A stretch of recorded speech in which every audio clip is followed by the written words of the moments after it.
घर में नहीं बनाना। कई लोग घर के अंदर बना लेते हैं, बुरा मत मानिएगा।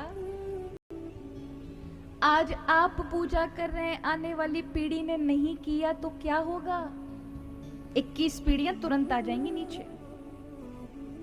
जिनको गति मिलनी थी उनकी नहीं मिलेगी, क्योंकि अगर उन्होंने पूजा नहीं की और वहां अशुद्धि वातावरण रहा, पूजा पाठ नहीं रही, तो उन विग्रहों का अपमान होगा। इसलिए मंदिर बनवाओ तो कहीं संतों के आश्रम में बनवा दो, तीर्थों में जाके बनवा दो, या फिर ऐसी जगह बनाओ जहां सब पूजा कर सकें। आपकी पीढ़ी पूजा नहीं भी कर पाई, लेकिन पूरा जगत तो करेगा, उसका पुण्य आपको मिलेगा। इसलिए मंदिर बनवाओ तो हमेशा ऐसी जगह पे बनवाना चाहिए, अन्यथा घर में नहीं बनाओ। कई लोग अपने घरों के अंदर प्राण प्रतिष्ठा करा लेते हैं, ये गलत है।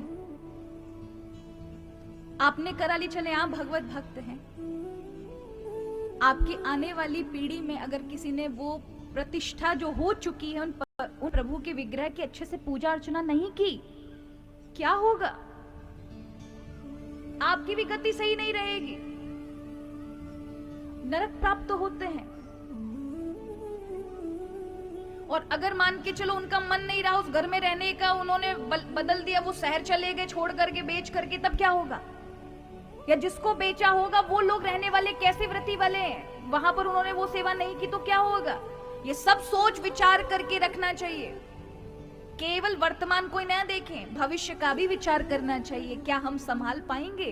हमारे बालकों आगे संभाल पाएंगे? व्यवस्था ऐसी करके जाएं, अगर पीछे से कोई ना भी संभाल पाए ना, तो व्यवस्था ऐसी करके जाएं कि मंदिर की व्यवस्था, फिर समाज अपने आप चलता रहे, वो रुके नहीं व्यवस्था।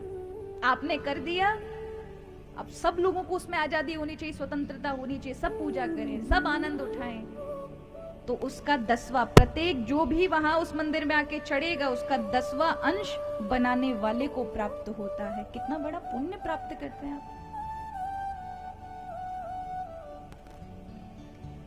तो बनाना ही चाहिए, मंदिर आदि जो भी इच्छा हो बनाएं, अवश्य बनाना चाहिए, बड़ा पुण्य होता है इनका। लेकिन इस बात का भी ध्यान रखें, सिर्फ घर में नहीं बनाना। हमेशा पूजा में आप सभी धार्मिक प्रवृत्ति के लोग, इसलिए मुझे यहां से नहीं कहना चाहिए, लेकिन कुछ ऐसे भी हैं जिनको नहीं पता है कि विग्रह कितने रखने चाहिए, भगवान के मंदिर में कितनी छोटी छोटी प्रतिमाएं होनी चाहिए, या हमें कितना ही कितनी बड़ी या छोटी प्रतिमा को रखने का अधिकार है। अपने घर में ये 5 देवता तो होने ही चाहिए, बताए ना 5 देवता कौन से होने चाहिए। उसके बाद फिर आप अगर सेवा चाकरी कर सको तो बाद में रखो।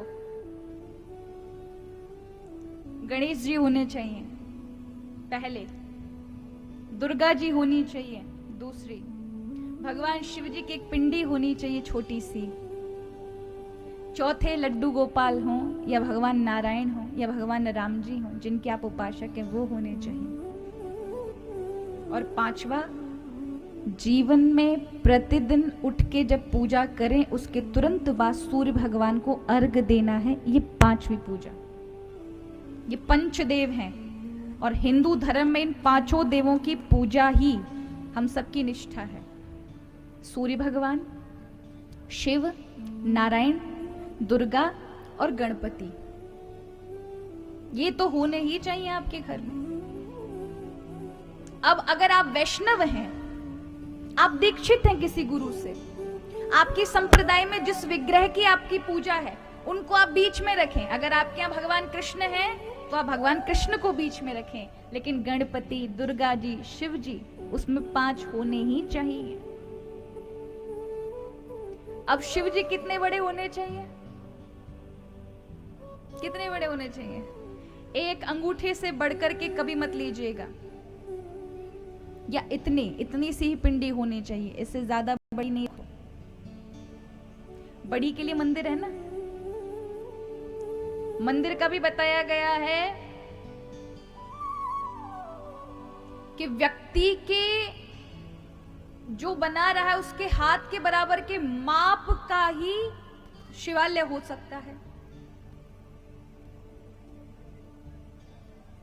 तो वो उस मंदिर की व्यवस्था है, वो अचल व्यवस्था है, वो चलायमान नहीं है। लेकिन आप जब चाहो ना, जब आपका मन है कि इस घर को बदलकर हम नए घर में जाना चाहते, तो आपको पाप नहीं लगेगा, क्योंकि आपके पास जो भगवान का स्वरूप है वो चल है। उनको यहां से उठा के वहां शिफ्ट कर दो, यहां से उठा के वहां शिफ्ट कर दो, पाप नहीं लगेगा। लेकिन ज्यादा भारी भरकम लेके चलोगे ना महाराज, एक तो संभालने में व्यवस्था और ऊपर से आप फिर बंध जाओगे, कुछ बदल नहीं सकते। अगर आप नहीं बदल सकते, आपकी पीढ़ी वाले भी नहीं बदल सकते। पर आगे आने वाले लोगों के मन की आपने थोड़ी ना पकड़ रखी है, वो क्या करेंगे, बेचेंगे, क्या करेंगे इस पूरे जमीन इत्यादि का। इसलिए बड़ा सोच विचार करके करें। घर में तो महाराज ये 5 देव होने चाहिए और 5 चीजें होनी चाहिए घर में। आपकी पूजा में है, मंदिर में ये चीजें होती हैं तो उस वैकुंठ कहलाया जाता है, भगवान का घर कहलाया जाता है। पहला गरुड़ घंटी होनी चाहिए, बजाते हैं वो सिर्फ भगवान के आगे नहीं बजानी चाहिए, पूरे घर में जब भगवान की आरती उतार लो, उसी आरती को लेकर फिर घर के हर एक कमरे में जाओ। बस अपना वॉशरूम वगैरह छोड़ देना महाराज, बाकी ना कह रही मैं, आप ले जाओ महाराज, अशुद्ध कर लाओ, वहां नहीं। जहां जहां आप कमरों का उपयोग करते हैं, जहां जहां आपका रसोई घर हो गया, आपका देवालय हो गया, आपका बेडरूम हो गया, जहां आप भोजन करते हैं वो हो गया, कक्ष हो गया, वहां पर ठाकुर जी की छोटी छोटी प्रतिमाएं अवश्य लगा। हम क्या करते हैं, हम बड़े बड़े हमारे एक्टर की और बड़े बड़े हमारे मॉडलों की लगी रहती है घरों में। कभी कभी जाते हैं तो वही अब बताओ, इनको आइडल मान के करोगे। बुरा नहीं, मैं किसी के लिए कोई गलत नहीं कह रही, अन्यथा मत लीजिएगा, पर हमारे जीवन के आदर्श संत महात्मा होने चाहिए, क्योंकि भूमि वही है।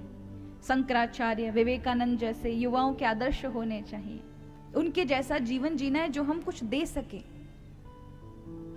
याद रखिए, यदि हमने जीवन ऐसा जिया कि सिर्फ हम खुश रहें, आज हम वही जीवन जी रहे हैं, केवल मैं खुश रहूं, बाहर क्या हो रहा है, किसको क्या परेशानी है, 10 को रुठा करके उनका गलत करने के बाद भी यदि मुझे सुख मिलता है तो हमारा वो स्वभाव बन गया, जबकि ये स्वभाव नहीं होना चाहिए।